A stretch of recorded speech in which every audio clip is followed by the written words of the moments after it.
Okay. We'll share this one. Yeah, we're good. Okay. Be sure to write myself. Write myself some notes here.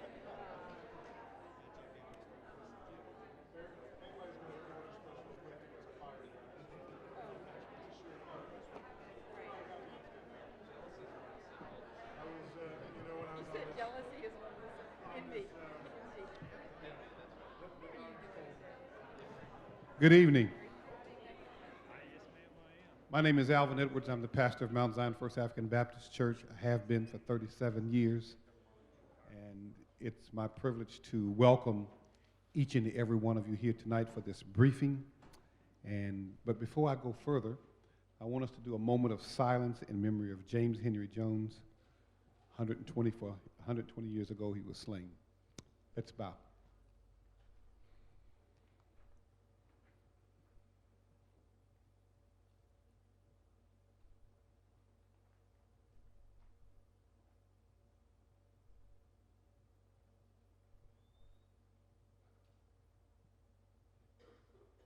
Amen. I do want to welcome you to our church, and I also need to set the ground rules. Now, if you don't know anything about a black pastor, let me tell you all right now. First of all, I ask that you be respectful in God's house. We honor the Lord here and we worship him here. And what I mean by respectful, no profanity, no yelling, screaming, etc., unless the Spirit moves you to yell and say hallelujah. But I would like for you to be able to ask questions, not necessarily about last year, because last year is last year. We're trying to move forward this year to do a better job than we did last year. So this is to kind of fill in the blank that was left open last year from, as we heard from citizens. And so since I'm no longer a city official, I do want to invite people to be honest and to share and to talk, but to do it civilly and not demonize anybody here, any of the panelists. But let's have a good, productive discussion that can take us forward. And that's what I want us to do tonight. And so if that's why you came, you're in the right place. And if there's any, and I will have to tell you this too, that since I am the pastor, you're in my house, and that if I have to ask you to leave, I will. Okay, we clear? Welcome to my, oh, one other thing. On August the 12th, the Charlottesville Sing Out will happen. It's a one-day rehearsal on August the 12th. If you like to sing, you want to have some fun and participate in singing some music that makes a difference in the life of people, we would invite you to register afterwards. It is $5. If you don't have $5, we have a couple of people who put up money to accommodate those who may not have $5. And so we would encourage you, please, after, at the end of this, that you would just sign up and if you want to sing. There will be tables out as you leave this place. Mr. Brian Wheeler will take it from here.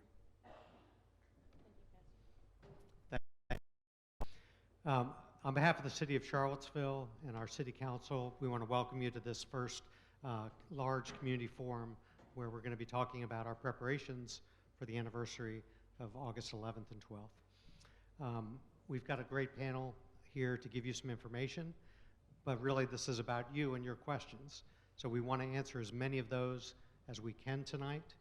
And the way we're going to take those questions after they say a few remarks is we will ask you to line up at the microphone there, and if you would have that line go around and to the outside wall there if there's more people than fit right behind that microphone.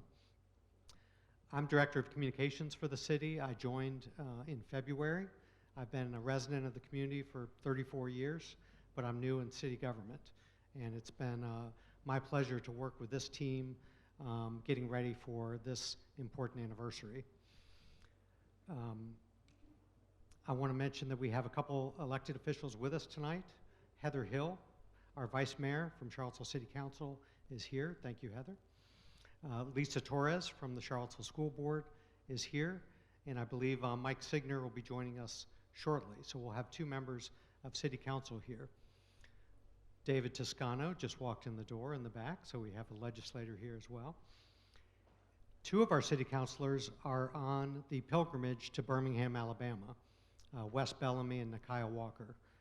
And Pastor Edwards had a moment of silence for John Henry James, and those 2 councilors are representing the community on that pilgrimage to the lynching memorial in Montgomery. Next, I want to invite Rebecca Kendall to come up. Rebecca is with the Community Mental Health and Wellness Coalition, and she's going to talk about some of the resources that we have available here tonight and also into the future. Rebecca.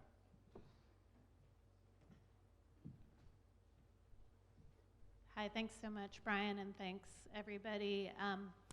I just wanted to take a little moment and do a little infomercial for taking care of ourselves and one another during this time in our community and really in our country in general. It's a very challenging time. Charlottesville is facing some very unique stresses here, and a lot of people are feeling increased anxiety and stress, and it's important to be able to have conversations about that. The Community Mental Health and Wellness Coalition is a coalition of all of the different behavioral health safety net providers in the community, and we have been working to try to gather the information about all of the different services that are going to be available to the community throughout this summer and beyond. And there are some very known strategies for coping with stress and building resilience when there's a community trauma. You'll see these flyers out as you're leaving. Some of you may have picked them up already, but they have some of the basic skills and ways that people can develop very simple coping mechanisms. One of those things is just by coming together and having social support. So the fact that you all are here today is part of that. Whether that's reaching out to your faith group or people that you dance with, social support and doing positive activities during this time is really, really important. This flyer also has information about where you can find resources if you feel like you need additional support, or if somebody you know you're concerned about and you think they may use some additional support. There's some great groups happening in the community, particularly around the violence that happened here, around historical traumas. And you can find all of that information at www.helphappenshere.org/resilience. And grab one of these flyers on your way out. You can take that with you for more information. Thanks so much. So this event is being live streamed on Facebook, so just wanted to let everybody know that we are recording this. We will also record it for future broadcast on the city's Channel 10. So if you know others who would benefit from watching this event, we'll make that available both on our Facebook page and then Channel 10, and we'll draw attention to it through our social media. I want to just tell you who's up here and who you'll be hearing from. They're going to introduce themselves further, but just so everyone knows who's at the table here. First speaking tonight will be Mike Murphy, one of our assistant city managers. Next to him on his left is Rochelle Brackney, our new chief of police for the city. In the middle, Craig Warsham with the Virginia State Police. Next to Craig, Gloria Graham with the University of Virginia. She's Vice President for Safety. Next to her is Daryl Byers. Captain Byers is with the Albemarle County Police Department. And then our Fire Chief, Andrew Baxter, at the end of the table there. So that's the group you're going to be hearing from. Again, they're going to talk about their roles and introduce themselves a bit further. First, we're going to turn it over to Mike Murphy to just review some of the things that the city has already been doing since last August, give you that update. Then we'll talk more specifically about our preparations for the anniversary. And again, their comments are going to be short. We want to focus on your questions. And after they give their remarks, we'll invite you to come up to the microphone, and we'll take as many as we can until 8 o'clock. We promised Pastor Edwards we would finish at 8. And if we don't get to your question, I want you to know we have cards outside at a table. You can write it down, and leave it for us, or if you want to give us a comment about this evening, we'd appreciate that as well. So I'm going to turn it over now to Mr. Murphy.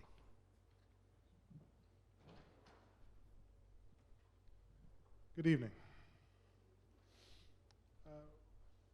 My piece here, by way of introduction, is to give a little high-level overview of the city, in particular's activities since last August.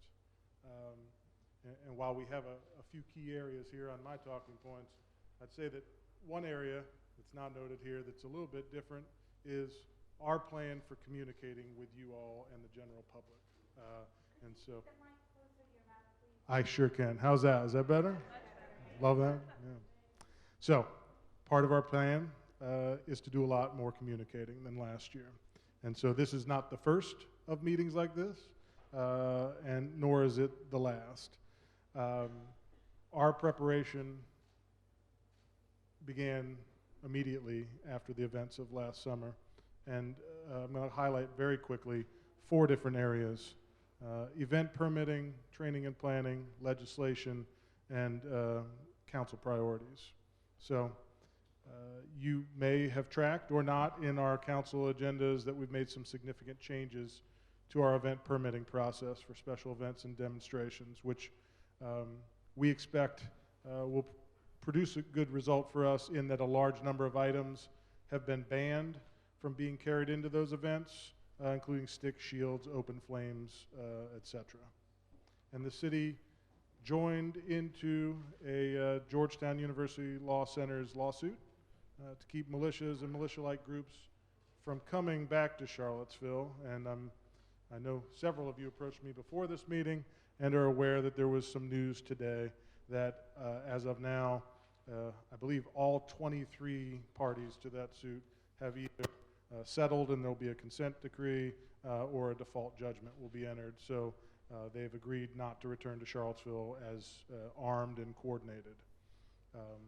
I want to clarify, as I did with a member of the public before this meeting, that doesn't mean that any of those folks as individuals may not return. And just be clear about that. The city realizes, and it was certainly enumerated in the media and in the Hafey report, that there were some training and planning initiatives that we could undertake, and we've been very serious about doing things differently, not just as a city, but with the partnership that you see up here today, so that for any hazard, any emergency, any future emergency or large demonstration, we'd be in a different place planning and preparation-wise. At the end here, Chief Baxter has been designated by the city as the local emergency management coordinator, and we've created a committee on safety and emergency preparedness in the city. And we're launching a training program where eventually every person who is hired by the city of Charlottesville will become familiar with what's called the National Incident Management System and the Incident Command System at a very basic level, with higher levels of training and preparation for all senior city employees or folks who have more responsibility in the way of public safety or emergency management. We've had a number of personnel trained in large event policing, and over 80% of our police department have received additional crowd management training, and we've adopted the International Association of Chief of Police model for the model policy for crowd management and civil disturbances. I think you'll hear today and as we go forward that we have a different level of partnership, and we've been meeting very regularly, people coming from all over the state to meet with us since March, at least twice a week, and more recently, multiple times every week. And I'll say in particular, the city, Albemarle County, University of Virginia, the Virginia Department of Emergency Management, VDEM, if you hear somebody give an acronym later, we know we're not supposed to do that alphabet soup with you, but it may slip out. And of course, the Virginia State Police, who are our great partners in this work. This is comprehensive, the approach that's being taken, and the Virginia Department of Emergency Management, VDEM, is bringing in experts in incident action teams and incident management to come and help us create the plan for this weekend, August 10, 11, and 12. I wish I could tell you something better about legislative initiatives, and we did have a number that circulated to the General Assembly, and I'll just say that not a one of those passed or got very much traction. So things that we might have hoped for in the way of limiting guns in certain spaces didn't happen, and certainly did not meet what we had hoped for. And there are localities that have such regulations. We're not successful in being added to that list. The city of Charlottesville staff and the council have always had a focus on a number of racial and economic justice issues, and that continues. I believe you've seen a lot of news about a change from a citizens advisory panel for police to a civilian review board, and 7 and now 8 members of the community have been added to that group, who will decide kind of the scope of their work over this next year.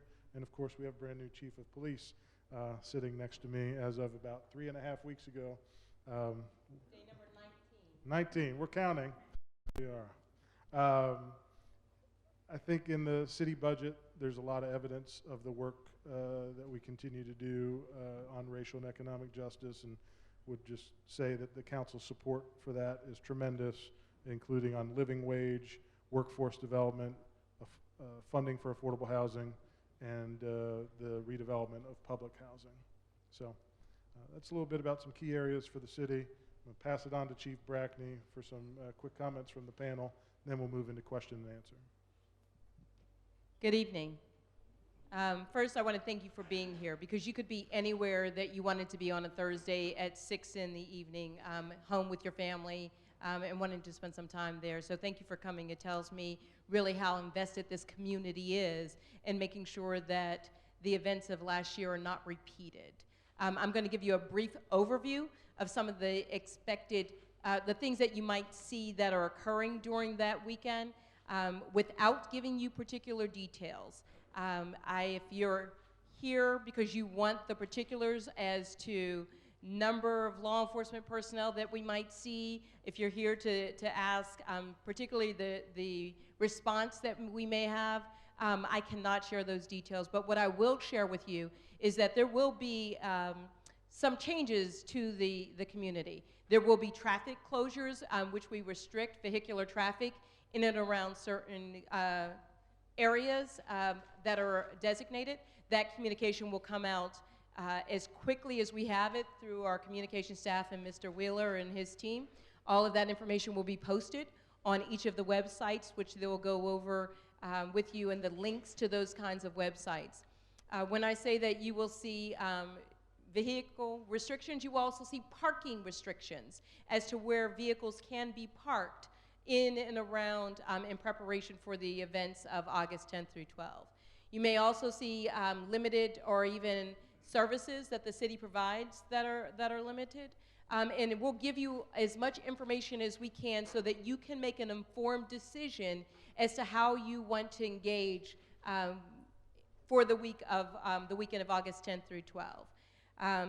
We are also asking, and as I tell people, if you are uncertain as to information or the accuracy of information, please check the websites or contact one of the partners that you see here, because when we leave from these rooms, often things that are said may not translate exactly the same.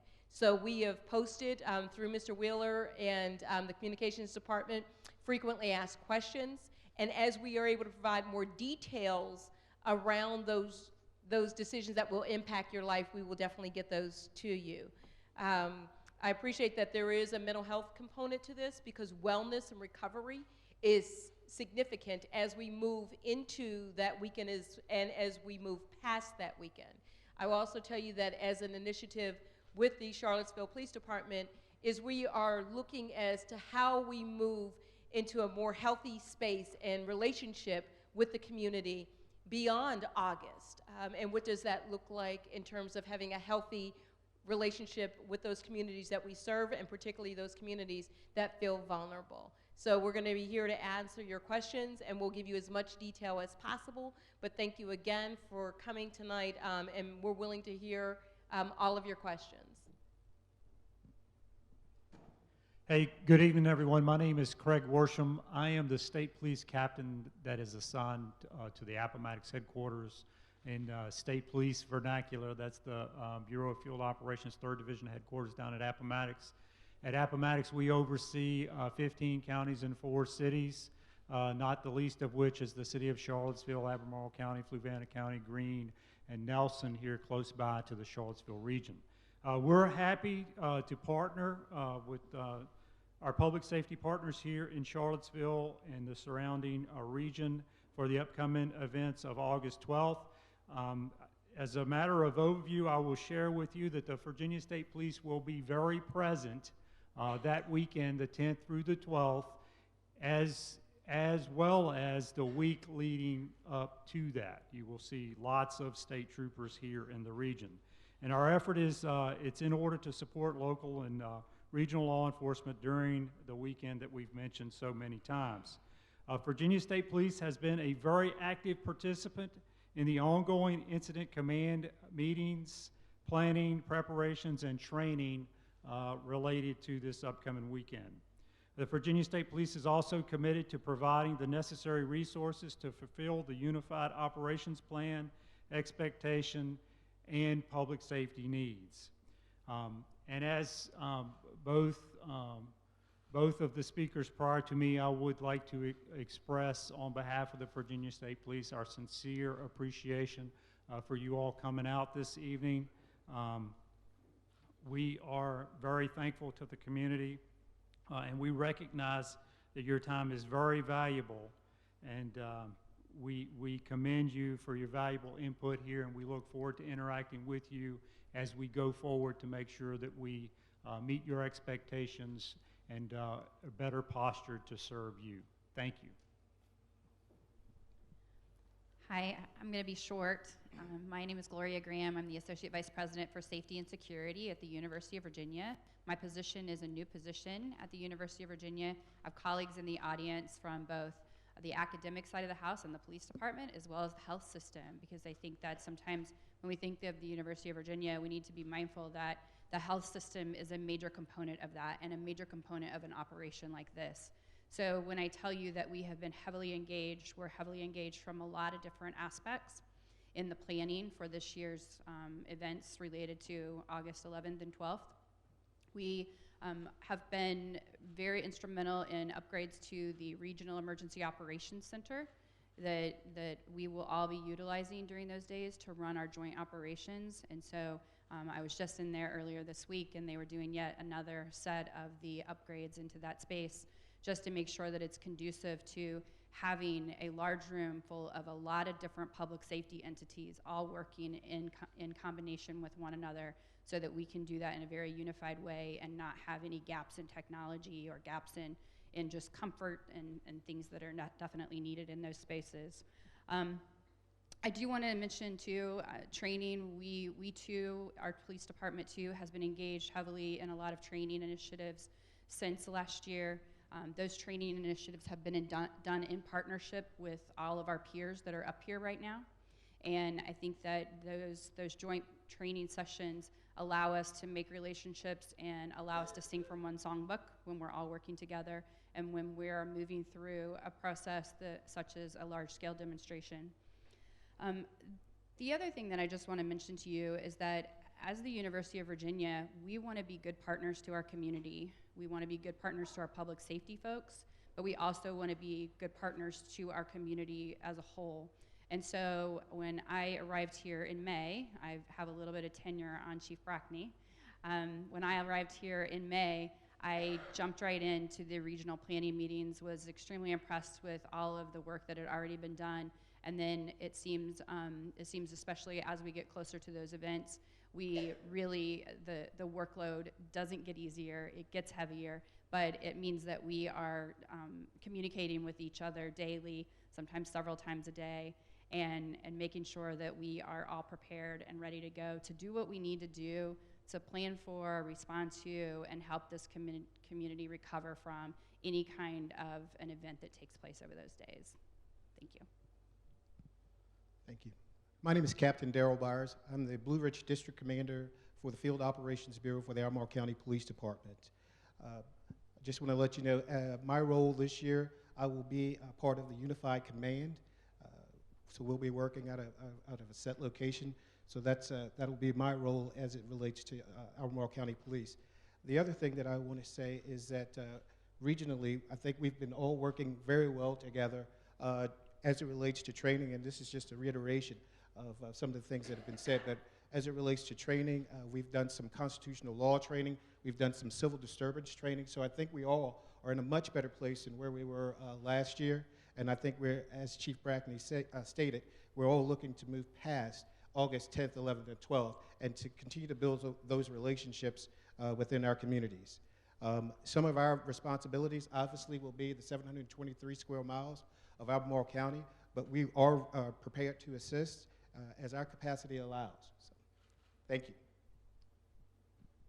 Good evening. My name's Andrew Baxter. I'm the fire chief for the city of Charlottesville, and last year I spent about 72 hours in the Emergency Operations Center and have been heavily involved in both the initial efforts last fall to take those steps to restructure and reorient our city government towards a preparedness posture, I think in a really new and productive way.